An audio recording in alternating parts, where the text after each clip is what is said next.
സുഹൃത്തുക്കളെ സ്വാഗതം. Make your life happy and സിമ്പിളിൻ്റെ മനഃശാസ്ത്ര ഭാഗത്തിൻ്റെ മൂന്നാമത്തെ എപ്പിസോഡാണ്. ഇന്ന് നമ്മൾ ഇതിൻ്റെ ബേസിക് അടിസ്ഥാന ഭാഗങ്ങളിലേക്ക് നമ്മൾ പോവുകയാണ്.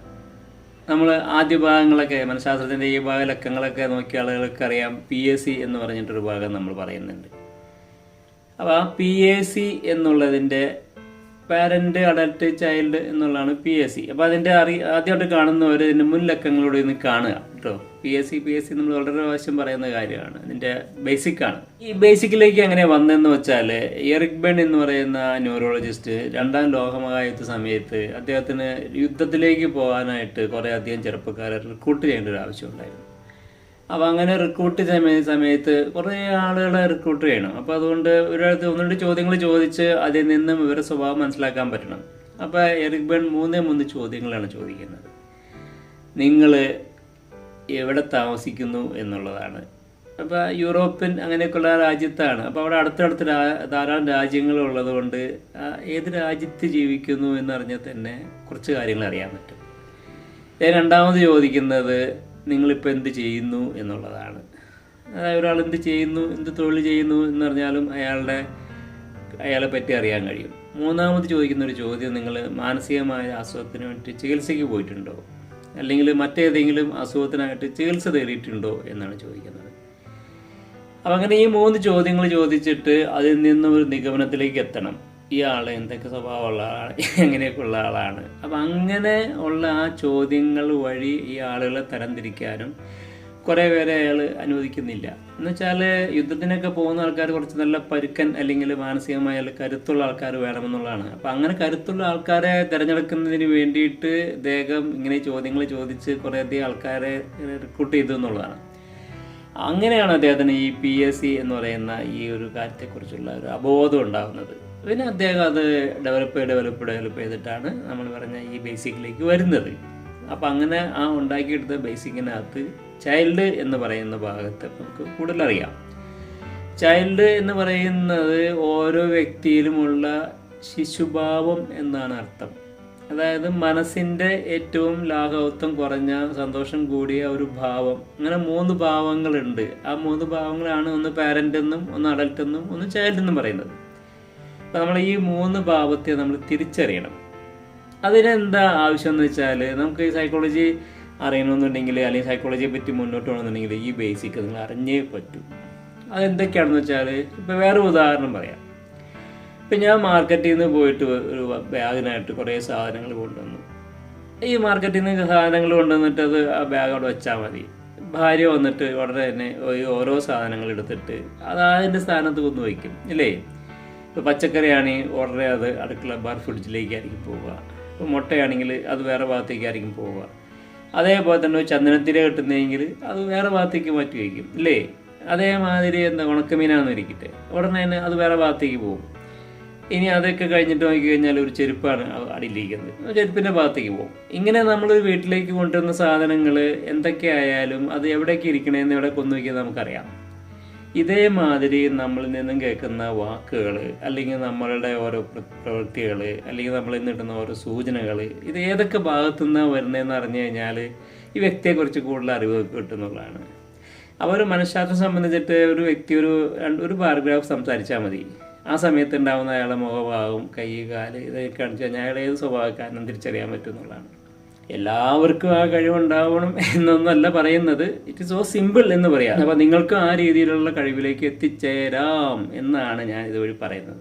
അപ്പോൾ നമ്മൾ അതിൻ്റെ ഭാഗമായിട്ട് ആ ചൈൽഡ് എന്ന് പറയുന്ന ഭാഗത്തിനകത്ത് 5 ക്വാളിറ്റീസ് ഉണ്ട് എന്ന് പറയുന്ന ഓരോ വ്യക്തിയിലും ശിശുഭാവം എന്ന് പറയുന്ന ഭാഗത്ത് 5 ക്വാളിറ്റീസ് ഉണ്ട്. ആ 5 ക്വാളിറ്റീസ് എന്തൊക്കെയാണെന്ന് പറയാം. 2 വെച്ച് നമുക്ക് വിശദീകരിക്കാവുന്ന എമോഷൻ ആൻഡ് എക്സ്പീരിയൻസ്. 2 C വെച്ചിട്ട് പറയുന്നത് ക്രിയേറ്റിവിറ്റി ആൻഡ് ക്യൂരിയോസിറ്റി. അടുത്തത് ഇൻഡ്യൂഷൻ എന്ന് പറയുന്ന ഒരു കഴിവാണ്. അപ്പോൾ ഇതിനെക്കുറിച്ചുള്ള കാര്യങ്ങളെ പറ്റി ചുരുക്കി പറയാം. അപ്പോൾ എമോഷൻ എന്തൊക്കെയാണെന്ന് അറിയാം നമുക്ക്. എമോഷൻ എന്താണെന്ന് വെച്ചാൽ നമുക്കറിയാവുന്ന കാര്യങ്ങൾ, ഏറ്റവും ലളിതവും ഏറ്റവും സിമ്പിളുമാണ്. എമോഷൻ എന്ന് പറഞ്ഞാൽ സിമ്പിളാന്ന് പറഞ്ഞല്ലോ. അതായത് ഈ കൊച്ചുകുട്ടി, ഇത് നമ്മളെ ഒരു കുട്ടിയെ 6 മാസത്തിനുള്ളിൽ വാച്ച് ചെയ്ത് കഴിഞ്ഞാൽ മനസ്സിലാക്കാവുന്ന കാര്യങ്ങളാണ്. അപ്പോൾ ഓരോ പുതിയ അച്ഛനമ്മമാരൊക്കെ ഉണ്ടെങ്കിൽ ഇതൊന്ന് പഠിക്കാൻ നോക്കുക. അപ്പോൾ ആ കുട്ടിയെ സംബന്ധിച്ചിട്ട് അവരുടെ ശരീരം മനസ്സൊക്കെ ഒരേ രീതിയിലാണ് മോൾഡായിരിക്കുന്നത്. ഈ പറഞ്ഞ തിരിവൊന്നുമില്ല. എമോഷൻ ആയിരിക്കും കൂടുതൽ നിൽക്കുക. അപ്പോൾ അവരെ സംബന്ധിച്ച് നോക്കിക്കഴിഞ്ഞാൽ അറിയാം, വേദന അല്ലെങ്കിൽ വിഷമം അല്ലെങ്കിൽ ബുദ്ധിമുട്ട് വന്നു എന്ന് അറിയുമ്പോൾ തന്നെ ആദ്യം കണ്ണീര് കുടുകൂടാന്ന് ഇങ്ങനെ വീഴുന്നത് കാണാം. കുട്ടികളൊക്കെ എത്ര പെട്ടെന്ന് കരയുന്നതെന്നറിയും. എനിക്കത് അറിയാവുന്നതുകൊണ്ട് ഈ കരയുന്ന കുട്ടികളെ കണ്ട് എനിക്ക് ചിരി വരും. എനിക്കത് വളരെ ബുദ്ധിമുട്ടാകുന്ന കാര്യമാണ്.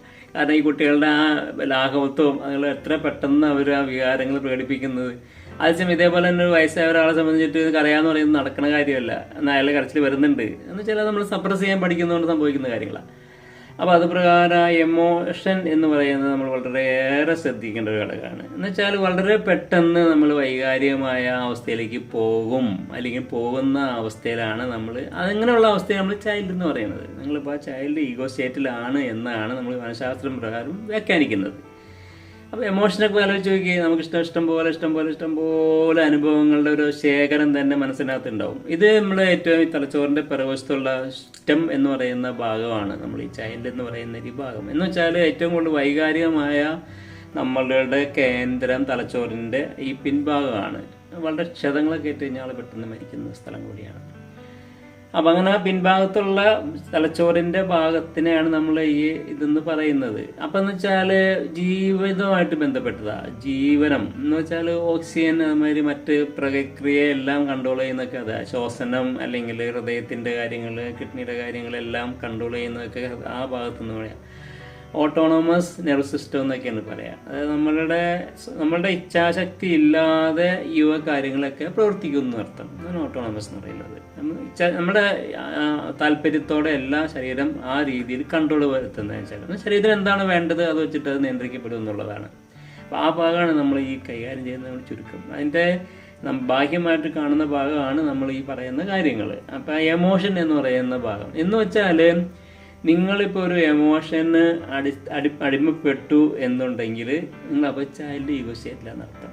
ഇപ്പം ഞാൻ തന്നെ കഴിഞ്ഞ വീഡിയോയിൽ ഓരോ കാര്യങ്ങളൊക്കെ പറയുമ്പോഴൊക്കെ എനിക്ക് വികാരം കൂടുതൽ വരുന്നു, കരച്ചിലൊക്കെ വരുന്നു. അപ്പോൾ ഞാൻ പതുക്കെ ആ ചൈൽഡ് ഈഗോ സ്റ്റേറ്റിലേക്ക് പോയി എന്നുള്ളതാണ്. പിന്നെ കുറച്ച് സമയമെടുക്കും, എൻ്റെ ശ്വാസത്തിലൊക്കെ മാറ്റം വരും. ഞാൻ പിന്നെ പതുക്കെ നമ്മളിങ്ങനെ പ്രവൃത്തിയിലൊക്കെ ചെയ്യുന്നത് അഡൽട്ട് ഈഗോ സ്റ്റേറ്റിൽ നിന്നിട്ടാണ്. കാരണം ചൈൽഡ് ഈഗോ സ്റ്റേറ്റിനെ ഒന്ന് സപ്രസ് ചെയ്തിട്ട് ചൈൽഡ് ഈഗോ സ്റ്റേറ്റിൻ്റെ അത്യാവശ്യം കാര്യങ്ങൾ ഉപയോഗപ്പെടുത്തിക്കൊണ്ട് ഒരു പ്ലസൻ്റ് ആയിട്ടുള്ളൊരു കാര്യം അവതരിപ്പിക്കുകയാണ് നമ്മൾ ചെയ്യുന്നത് ഈ വീഡിയോയിലൂടെ. പക്ഷെ ഞാൻ അതിനോട് തയ്യാറാവണം. ആ തയ്യാറാവുന്ന പ്ലാറ്റ്ഫോമിനെയാണ് നമ്മൾ അഡൽട്ട് എന്ന് പറയുന്നത്. അതിനെ നമ്മൾ പിന്നീട് വ്യാഖ്യാനിക്കുന്നുണ്ട്. ഞാൻ അത് നിങ്ങൾക്ക് മനസ്സിലാക്കാൻ വേണ്ടിയിട്ട് എടുത്തു പറഞ്ഞു എന്നുള്ളതാണ്. അപ്പോൾ ആ എമോഷൻ എന്നുള്ള കാര്യം നമ്മൾ മനസ്സിലാക്കുക. അപ്പോൾ എമോഷൻ എന്തൊക്കെയുണ്ട്? ഇഷ്ടംപോലെ ഉണ്ട് അല്ലേ? സന്തോഷം വരുന്നത്, സങ്കടം വരുന്നത്, ദുഃഖം വരുന്നത്, ലജ്ജ വരുന്നത്, അങ്ങനെ നൂറുകൂട്ടം കാര്യങ്ങളാണ്. കൺഫ്യൂഷൻ എന്ന് പറയുന്നതൊക്കെ ഒരു എമോഷൻ്റെ തന്നെ ഭാഗമാണ്, സ്തംഭിച്ചു പോകുന്ന അവസ്ഥ.